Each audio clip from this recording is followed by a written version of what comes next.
"Don't scream or I'll kill you" routinely. Duct tape around my mouth to make me look as if I didn't wake up one day and just say, "Hey, I want to kill my ex-husband." You're not going to leave for a long time.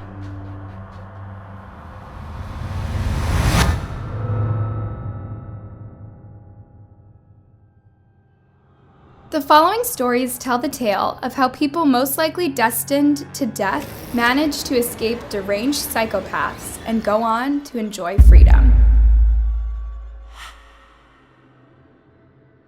Throughout the years, there have been many high-profile kidnapping cases that have brought about lots of media attention. However, it's safe to say that the Cleveland kidnappings involving Ariel Castro is likely one of the most famous. This story is so incredibly horrific, graphic, and heartbreaking that it is hard to see Castro as anything but a vile, cold-hearted monster who preyed upon 3 young women, all for his own gratification.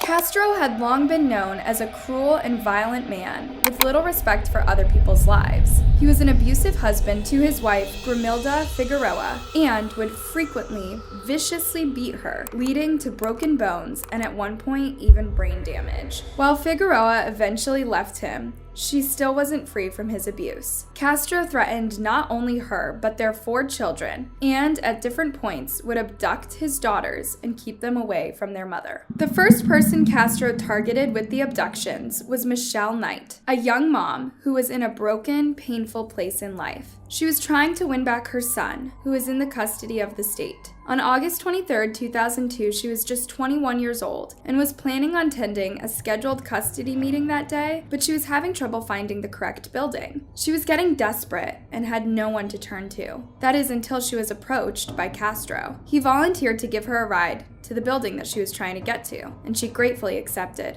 hopping in his vehicle. He said, "I know where it's at. I can take you straight to it." Michelle later recalled. However, it wasn't long before she noticed that they were going in the complete opposite direction. When she asked Castro about this, he explained that he had puppies at home and that she could take one to give to her son. If she had wanted to escape the car then, she wouldn't even have the option, as the passenger side door next to where she was sitting had no handle. When they arrived at his now infamous home on Seymour Avenue, Michelle walked inside willingly, eager to see where the puppies were being held, when the door slammed shut behind her, trapping her inside. He shoved me in the room and he said, "You're not going to leave for a long time." Michelle went on to recall. The next abduction took place on April 21, 2003. The victim was Amanda Berry, who had just turned 17 years old the day before. She was leaving her shift at Burger King and didn't have a ride home. When Castro offered her a lift, she gratefully accepted and quickly called her sister to let her know that she had arranged a way to get home. Unfortunately, that would be the last chance she would get to speak to any of her family members for a long time. Shortly after being captured and taken into the home, Castro instructed Amanda to undress herself.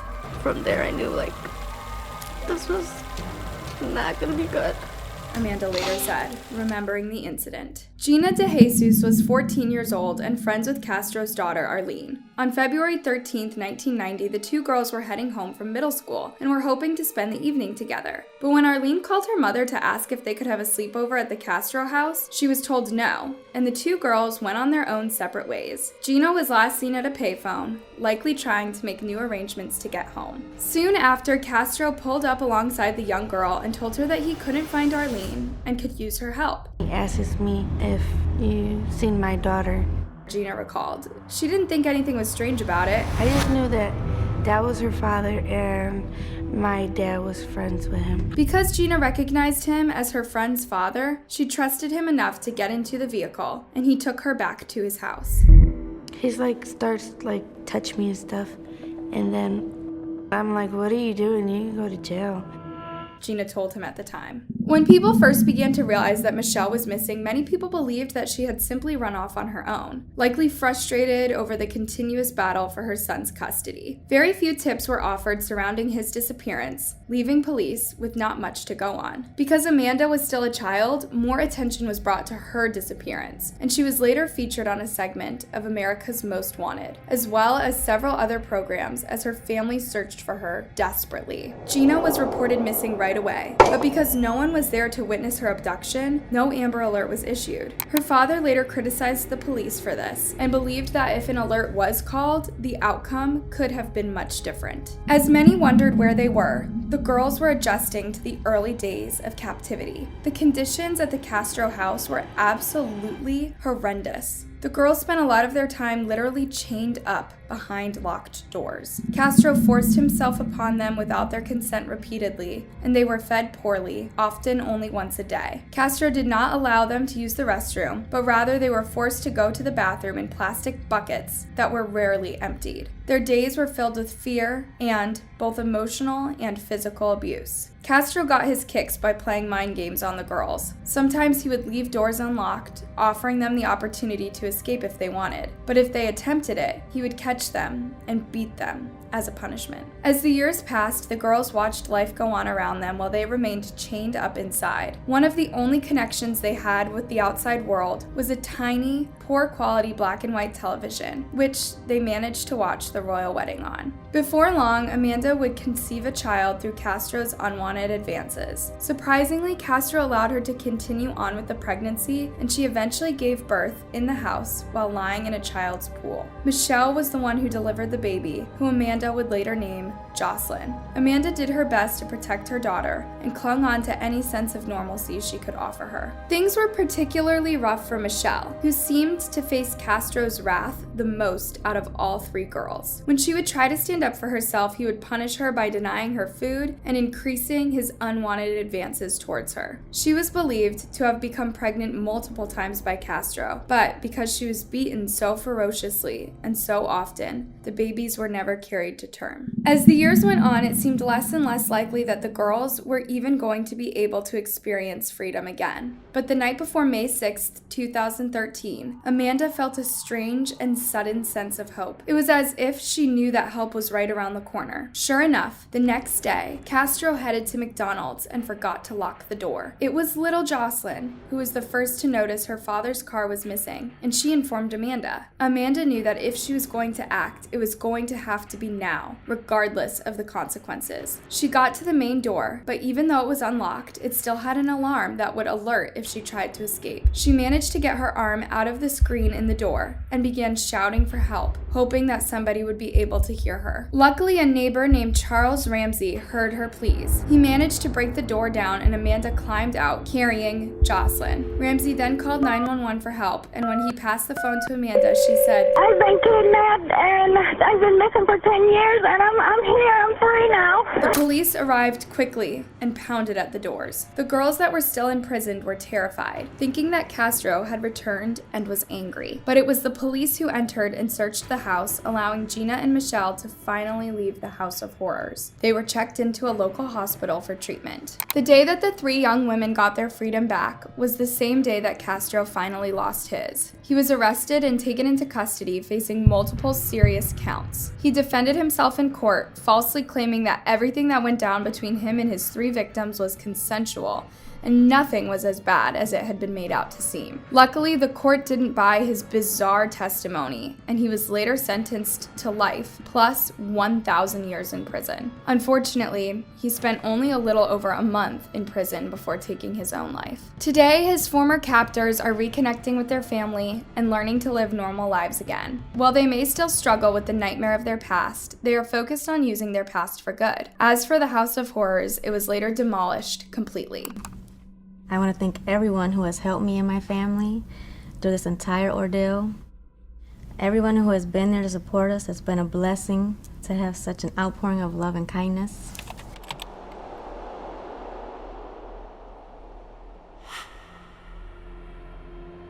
Megan Veritas once thought she had met the man of her dreams. He was a good-looking surgeon from Houston named Dr. Leon Jacob. But before long, Megan realized that the man that she thought she loved was an obsessed stalker who had to keep tabs on her all the time. She filed charges against Dr. Jacob, causing him to soon face several felonies. While all this drama was still playing out, Dr. Jacob quickly became entranced by a new woman, a veterinarian named Valerie McDaniel. When When they shared the same romantic feelings for one another, they both had their own obstacles keeping them apart. While Jacob was dealing with his stalking charges that could result in his medical license being taken away, Valerie was going through a rough custody battle against McDaniel. She was greatly in debt to her ex-husband and was afraid that he would manage to take their daughter away. Both Dr. Jacob and Valerie were determined to change the course of their own lives. They hired the same hitman, instructing him to kill not only Megan, but Valerie's ex-husband as well. Dr. Jacob offered the hitman $20,000 and 2 luxury watches to get the job done. What he didn't know was that the police were hot on their trail, and the hitman he had hired was actually an undercover cop. On top of that, officers were enlisting both he and Valerie's ex-partners to help bring them down. The officers first approached Megan and told her that her life was in danger. They needed her help with bringing down Dr. Jacob. This involved being made to sit in a warehouse with zip ties around her hands and feet and duct tape over her mouth. Despite knowing the police were doing this to help her, the ordeal was incredibly traumatic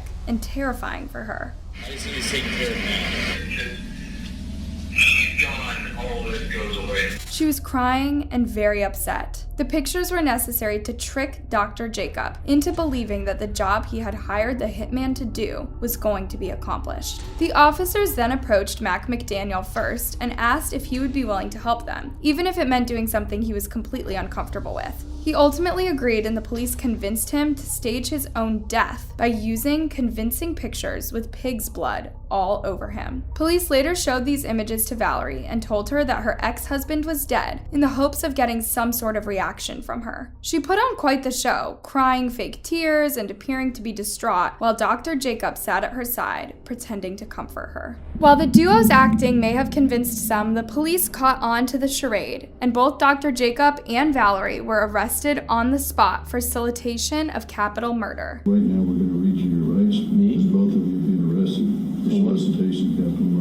As if this story wasn't already disturbing enough, Valerie managed to get out of jail on bail and decided yet again to take her life back into her own hands. After recording a confession to arranging for her ex-husband's murder on her iPad, she jumped off the roof of her condo, effectively ending herself. But the story doesn't end there. Dr. Jacob was forced to sit in court and listen to both Megan and McDaniel share their victim impact statements. Megan's was especially moving. While you sit in jail, I hope you think of me, the girl that you called poor and uneducated. Because it's because of me you will be in prison for life. She said to her ex. Despite Dr. Jacob claiming that he was innocent, he was eventually convicted and sentenced to life in prison.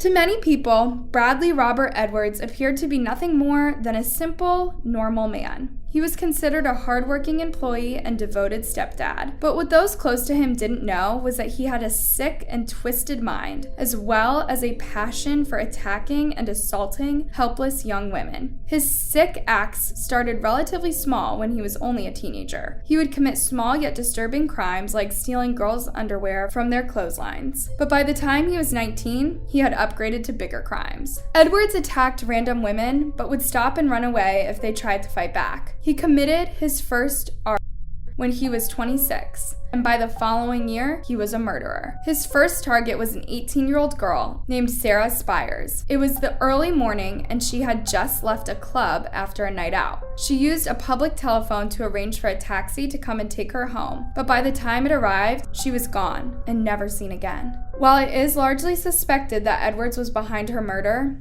her body was never found. Edwards' next target was Jane Rimmer, a 23-year-old woman. Like Sarah, Jane had spent the night out with friends. The group had ended the night at a club, and when it got late, all of Jane's friends decided to call it a night and take a taxi home. But Jane decided to stay out longer and continue to party. Unfortunately, after that, she would never be seen alive again. 55 days after her disappearance, her naked body was found in a secluded area, and it was confirmed that she had been murdered. The next attack took place only 9 months later, on March 15, 1996. 1977, Sierra Glennon, a 27-year-old lawyer, was spending Saturday night out with friends. After partying, they all went their separate ways home. Sierra was seen walking alone at around 12:30 in the morning when she was approached by an identified vehicle. She did not arrive home that night. Her body was found discarded 19 days later. Edwards was out of control. He was a predator, constantly looking for his next victim. When a mom of 3 named Wendy Davis caught his eye,